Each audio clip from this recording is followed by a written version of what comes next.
Hey everybody, welcome back to a brand new video. So there was a brand new vlog today, and in the vlog they answer more questions about Tanki Classic, and they answer a question here that makes me pretty darn nervous about what's going to happen with Tanki Classic. Basically, let's just go over the blitz questions and we can talk about it. How is it planned to support the Tanki Classic project after the launch? Support will be minimal. The main task is to support server stability and fix critical issues. So obviously, they're not going to be supporting the game much. Once the game comes out, the only real changes they'll have are hopefully events and then balance changes if we want balance changes. Is it planned to make a separate team to work on Classic? The project will be supported by the current developers team. The need for a separate team is very low, since new functionality for Classic isn't required. So they only have one team working on Tanki Classic, and that's the actual Tanki team. Again, they don't plan to change much for Tanki Classic. Once it releases and they build up a good event schedule, they won't really be working on it anymore, apart from maybe minor changes that they need to make in terms of balance changes.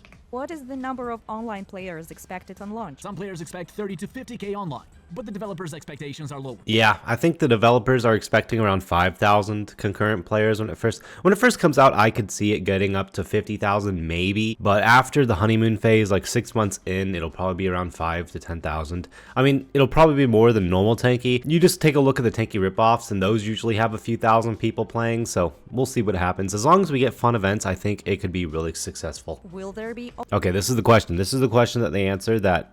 Okay, I'll let you guys hear what they say first, because we need to talk about this, in my opinion. Overdrives? Yes, there will be overdrives, but unlike Tanki Online, there will only be 3 of them, and they will vary on the skin, not hull. Also, they will take a significant amount of time to charge, since an average battle in Classic takes noticeably more time. For standard and legacy skins, you can expect an overdrive that gives all supplies. XT skins overdrive will be EMP that disables all supplies, like Hunter does but with no stun.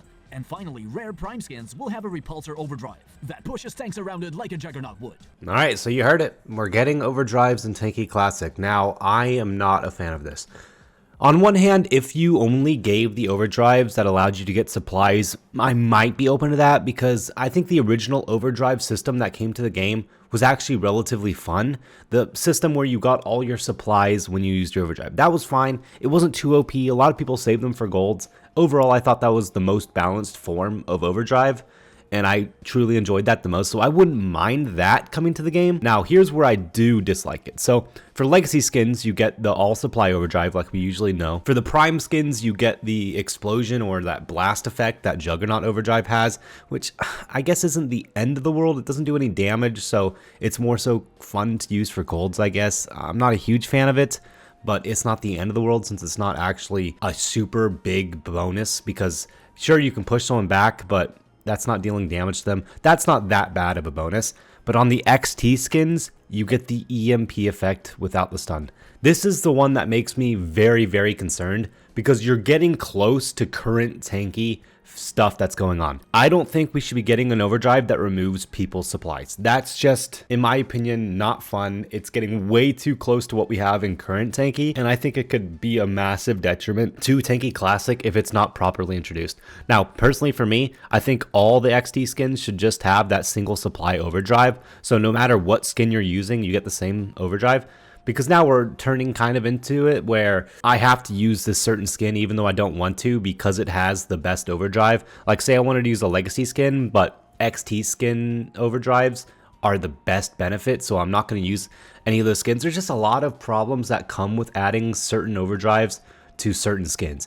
I think if it was just the supply overdrive on all 3 XT skins, that would be okay, because it seems like they're only adding 3 different skin sets to the game. They're probably going to finish up the prime skins, because we don't even have many for holes, if any. We're getting close to what I would say is we're starting to get on the side of current Tanki way too much. I think the game would be perfect if they set everything prior to 2019, because that's what Tanki said they want to do. Everything prior to, I think, 2020, 2019.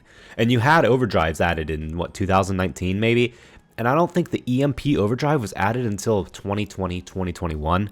So I don't really like that being added. Anything past the 2019 era, in my opinion, should stay with current Tanki and should not come back for Tanki Classic. It's just, oh my gosh, it's making me so stressed about the Tanki Classic release, because I do not want it to feel anything like current Tanki. And adding this overdrive effect for XT skins that behaves exactly like EMP on Hunter without the stun sounds a lot like current Tanki and everything that we're hoping not to get from Tanki Classic. So I have no clue what to even think about it. Obviously, we still have playtests coming up hopefully soon. It'd be nice if I had access to a playtest so I could really see what it was like. That's my opinion on it. Let's go ahead and hear what else they have to say about Tanki Classic. We add overdrives for the same reason as Y skins for turrets will include augments, to give hull skins some uniqueness. We also know what a Okay, so they're adding augments for the different turret skins you have. So maybe XT skins, as long as it's not stupid status effects. Anything but status effects, please, Tanki. Status effects are way too close to current Tanki to be added to Tanki Classic, in my opinion. dangerous addition for classic tanks overdrives are. That's why during the closed tests, we will watch it so the frequency of those overdrive activations won't create situations when everyone has full supplies on. And of course, when creating battles, you will have the ability to turn overdrives off, so everything is up to you. Okay, so obviously when playtesting comes, they're going to check to see how fast people are getting the overdrives and how frequently they're being annoying. Again, personally, I don't think you should have overdrives in Tanki Classic. I get the supply overdrive. Again, I'm okay with that.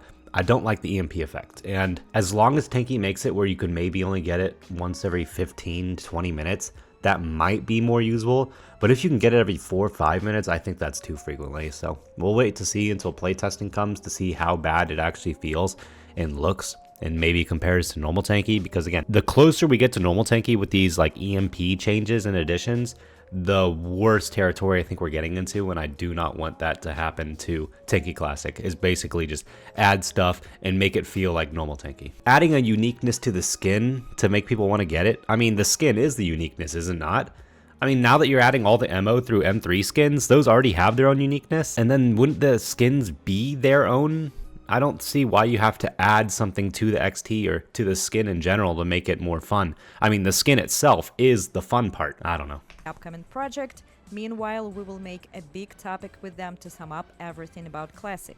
Next time. Okay, so we're probably going to get a sum up here, maybe next vlog or the vlog after, and then hopefully play testing within the next month. That would be nice. Wait for information about the upgrade system. Okay, so we're learning about the upgrade system next. I mean, as long as there's no tank coins in the game and it's normal upgrade system, the old MO through M3 upgrades, micro upgrades, that would be fine.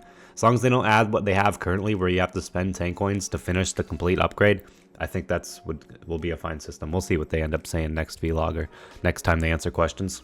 In one of the answers, we gave a hint that the system will be used. What, the old system? Or it blacked out like she said multiple words there. We'll tell how we're solving the problem of equipment generations, how many crystals and experience you will earn in battles, and how many years it may take you to get all the equipment in the game. Okay, I don't care about the equipment as much as getting to the max level. It should take like a year to get to Generalissimo. It shouldn't take a year to get maxed out garages. I mean, I think leveling up is far more fun than leveling up your tank. Or leveling up your garage, I guess. Okay, well, yeah, that's all the freaking questions answered. I think we're reaching a very slippery slope here where we're starting to get things that are very, very similar to normal Tanki Online. That's going to take away from Tanki Classic. Again, this is supposed to be Tanki Classic, not Tanki Online old version. It's supposed to be the best additions and items from 2009 to 2019 that are all added into one game. So the things everyone enjoyed from the early years, the things everyone enjoyed from the middle and late years, combined into one. And when I say late years, I mean up to 2019. I mean, anything past 2019, in my opinion, should not be in the game, like the whole EMP effect. But you guys will have to let me know what you think about all these different information changes we're hearing. Again, we still have the tests, so I'm sure things can change. But yeah, I'm a little bit concerned with the information about overdrives. And it's not really overdrives, it's more EMP. And then also hearing that the turret skins, the turret skins like Prime, XT, and Legacy are going to have their own augments as well. It's very concerning to me when you get EMP for one of the augments or for one of the skins, and then there's a chance they add it for other things. But I don't know. I'm very concerned, but again, we still have a lot of time and they can still change stuff. But don't forget to use code Taspens. I'll see you in a future video. Peace out.